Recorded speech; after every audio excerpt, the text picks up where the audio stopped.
हम लोग गति नामक पाठ के कुछ अभ्यास प्रश्नों को हल करेंगे। प्रश्न नंबर 1 की तरफ चलते हैं हम लोग। प्रश्न नंबर 1 आप लोग अपनी किताब में देखेंगे, एनसीईआरटी किताब में देखेंगे। एक एथलीट वृत्तीय पथ जिसका व्यास 200 मीटर है का एक चक्कर 40 सेकेंड में लगाता है। 2 मिनट 20 सेकेंड बाद वह कितनी दूरी तय करेगा और विस्थापन क्या होगा? ये प्रश्न दिया है। कोई एथलीट है जो किसी वृत्तीय पथ पर दौड़ता है जिसका व्यास जो है 200 मीटर है। तो प्रश्न नंबर 1 को हम लोग हल करेंगे।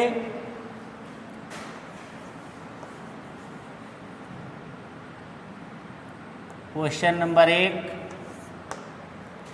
इसमें क्या क्या दिया है इस पर विचार करेंगे। तो प्रश्न को जब ध्यान से आप लोग पढ़ेंगे तो इसमें दिया है वृत्तीय पथ का व्यास, यानी व्यास दिया है 200 मीटर।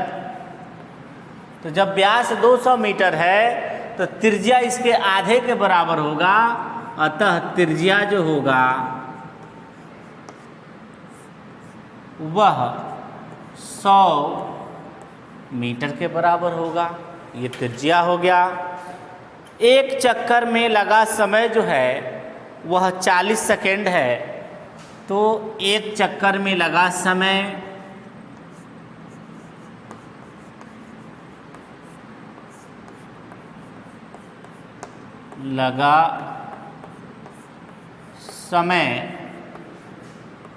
बराबर किताब में 40 सेकेंड दिया है।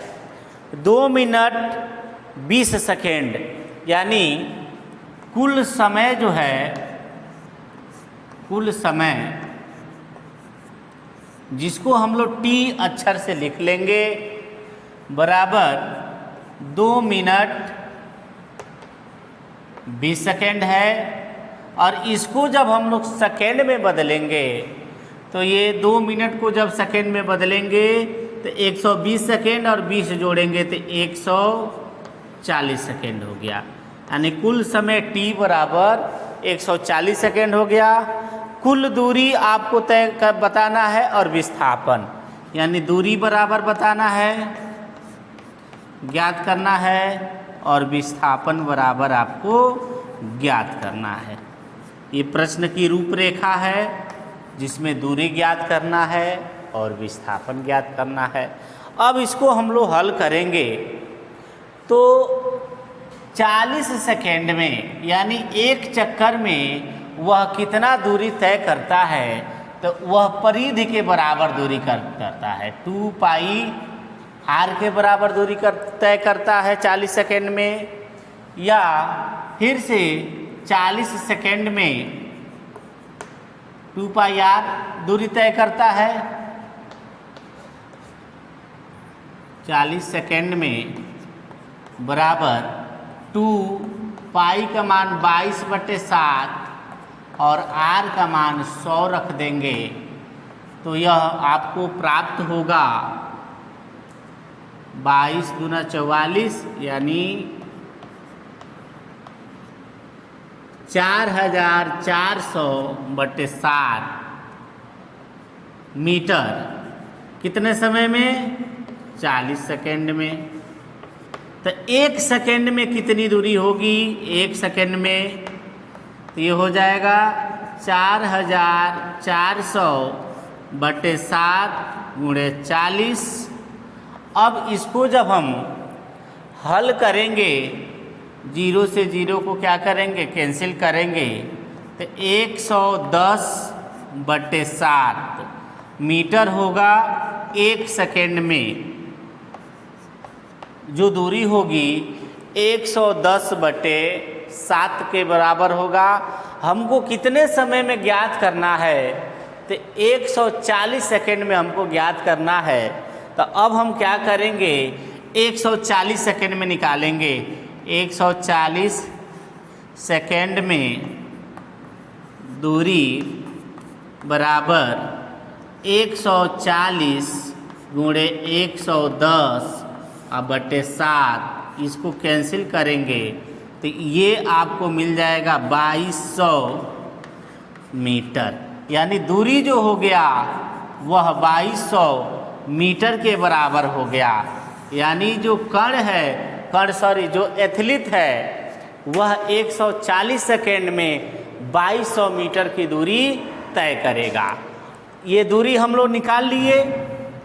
विस्थापन देखिए, तो विस्थापन निकालने के लिए हम क्या करेंगे, जो एथलीट है वह 40 सेकेंड में एक चक्कर लगाता है और हमारे पास कितना है, 140 सेकेंड कुल समय है, तो 40 सेकेंड में एक चक्कर लगाएगा, उसका विस्थापन एक चक्कर में 0 होगा। दूसरे 40 सेकेंड में एक चक्कर लगाएगा, उसमें भी विस्थापन इसका 0 होगा। और तीसरे 40 सेकेंड में एक चक्कर लगाएगा और उस स्थिति में भी विस्थापन 0 होगा। यानी 3 चक्कर लगाने के बाद उसके पास समय बचेगा, वह 20 सेकेंड बचेगा। और 20 सेकेंड में वह कितनी दूरी तय करेगा, इसको हमको क्या करना है, निकाल लेना है। तो 20 सेकेंड में उसके द्वारा चली गई जो दूरी होगी वह 200 मीटर के बराबर होगा। यानी विस्थापन हम निकाल लेंगे। विस्थापन बराबर 200 मीटर। ये प्रश्न नंबर 1 का हल है। अब हम लोग प्रश्न नंबर 2 को हल करेंगे।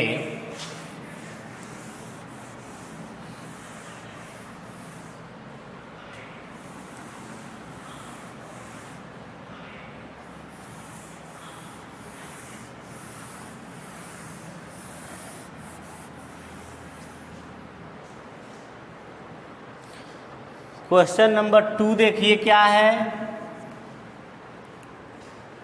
300 मीटर सरल रेखीय पथ पर जोसेफ जॉगिंग करता हुआ 2 मिनट 30 सेकेंड में एक सिरे ए से दूसरे सिरे बी पर पहुंचता है।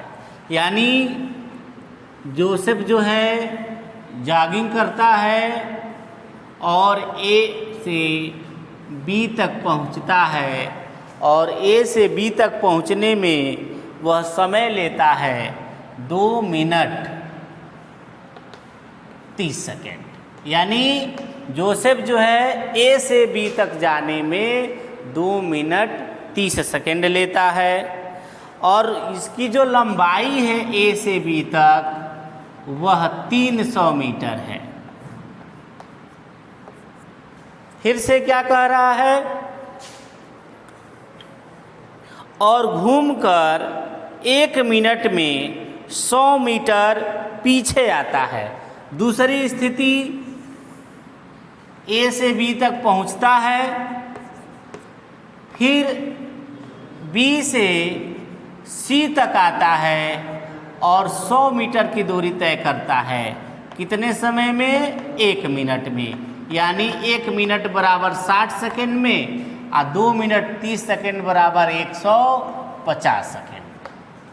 अब आपको जो है जोसेफ की औसत चाल और औसत वेग की गणना करना है, जिसमें 2 प्रश्न हैं, ए से बी तक और ए से सी तक। यानी हम ए को पहले हल करेंगे ए से बी तक में। ए से बी तक में हम क्या करेंगे, औसत चाल और औसत वेग की गणना करेंगे। हम क्या लिखेंगे, औसत चाल बराबर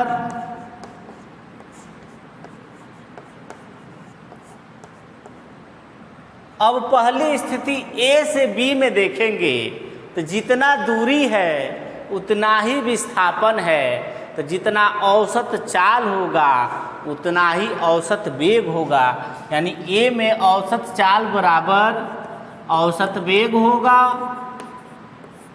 औसत वेग, और इसको निकालेंगे जब हम लोग औसत चाल बराबर कुल दूरी कितना है, कुल दूरी बटा कुल समय। कुल दूरी कितना है 300 मीटर, कुल समय कितना है 150 सेकेंड। यानी ये आ जाएगा, 0 से 0 कैंसिल होगा, 15 दूना 30, यानी ये 2 बार में कट जाएगा, 2 मीटर प्रति सेकेंड। यह आपका स्थिति ए में उत्तर हो जाएगा। औसत चाल भी 2 मीटर प्रति सेकेंड होगा और औसत वेग भी 2 मीटर प्रति सेकेंड होगा। अब हम लोग क्या करेंगे, स्थिति बी पर ध्यान देंगे।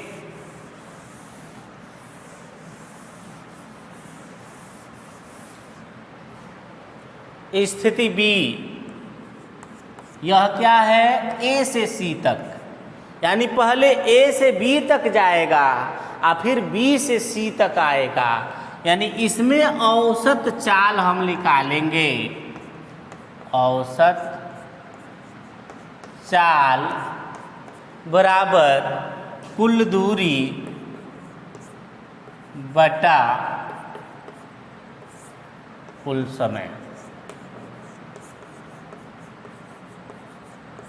ठीक है।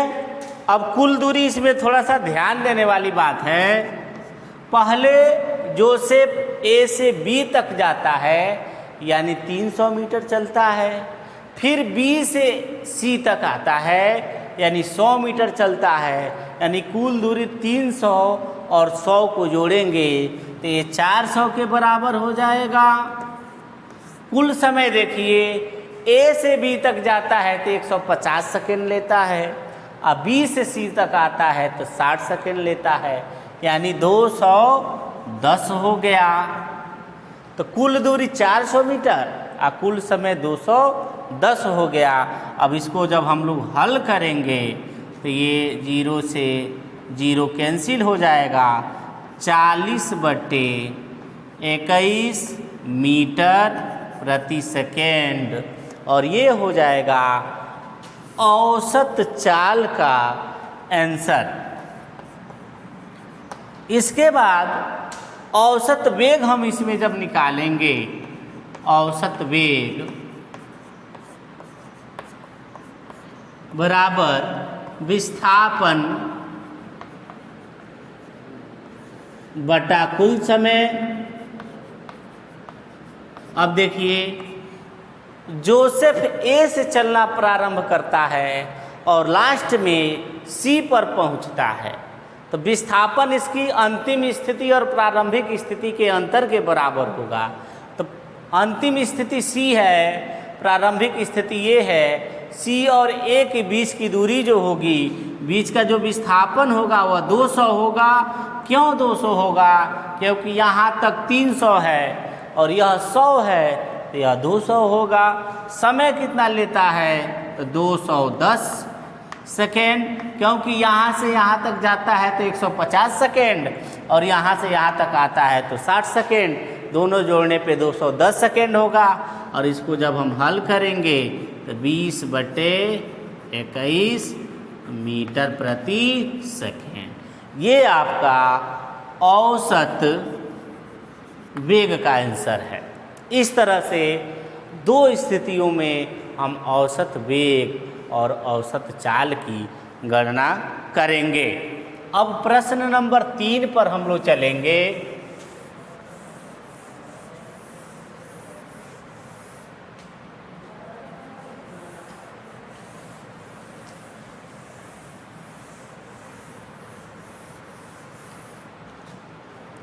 प्रश्न 3 देखिए क्या है। अब्दुल गाड़ी से स्कूल जाने के क्रम में औसत चाल को 20 किलोमीटर प्रति घंटा पाता है और उसी रास्ते में लौटते समय वहाँ भीड़ कम थी तो औसत चाल को 30 किलोमीटर प्रति घंटा है। अब्दुल की पूरी यात्रा में औसत चाल क्या है, इसको आपको बताना है। तो देखिए प्रश्न नंबर 3 है, अब्दुल जो है पहले ए से मान लेते हैं बी तक जाता है और जाते समय इसकी औसत चाल जो है 20 किलोमीटर प्रति आवर है और फिर बी से ए तक पहुंचता है तो इसकी औसत चाल जो है 30 किलोमीटर प्रति आवर है। अब आपको पूरी यात्रा में यानी आने और जाने में औसत चाल क्या करनी है, ज्ञात करनी है। तो ध्यान देंगे जितनी दूरी वह जाता है उतनी दूरी वह आता भी है, यानी दोनों ही स्थिति में दूरी समान है। तो पहले जाते समय अगर हम लें तो यहाँ लिखेंगे जाते चाहे जाने में लगा समय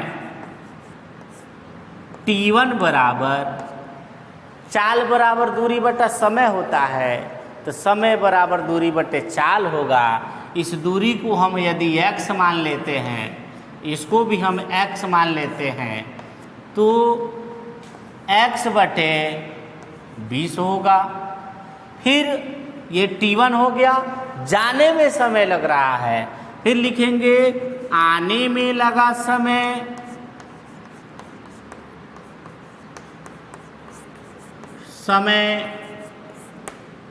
t2 बराबर x बटे 30 होगा। ये भी दूरी बटे चाल के बराबर होगा।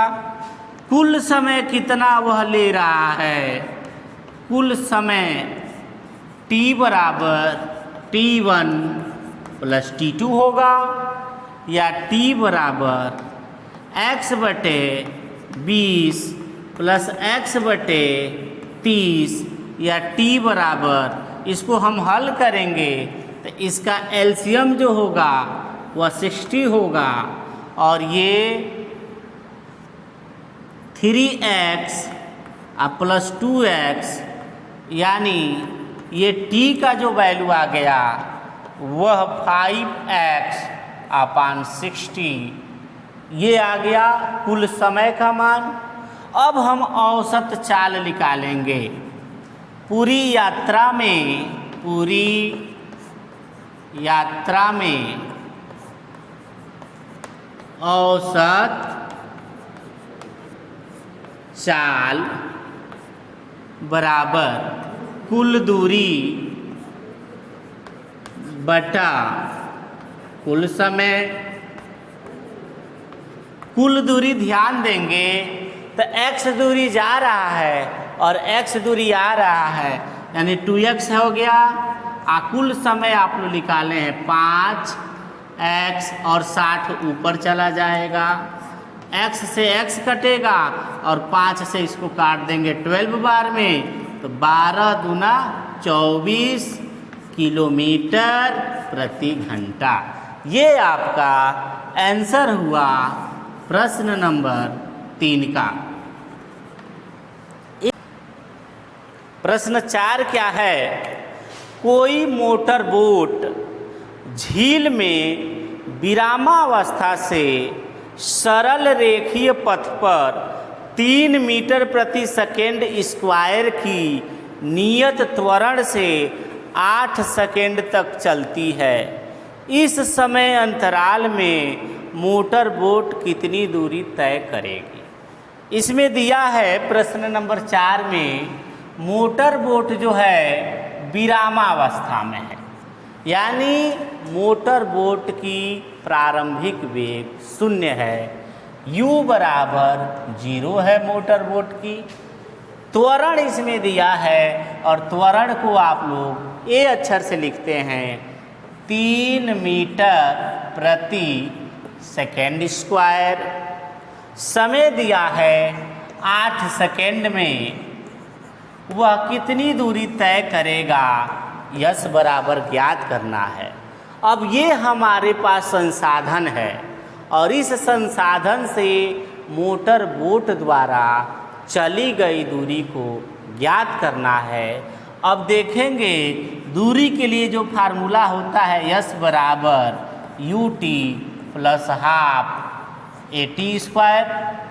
इसमें हम मान भरेंगे, u 0 है तो यह वैल्यू 0 हो जाएगी, आप प्लस 1/2 a का जो वैल्यू है वह 3 है और t का जो वैल्यू है 8 है, यानी 8 का स्क्वायर, इसका मतलब 8 को 2 बार लिख देंगे। 2 से 8 को कैंसिल करेंगे तो 4 आएगा, यानी यस बराबर आ गया 3 × 4 × 8, इसका मतलब 96 मीटर। ये आपका आंसर होगा। इस तरह से प्रश्न नंबर 4 को हम लोग हल करेंगे।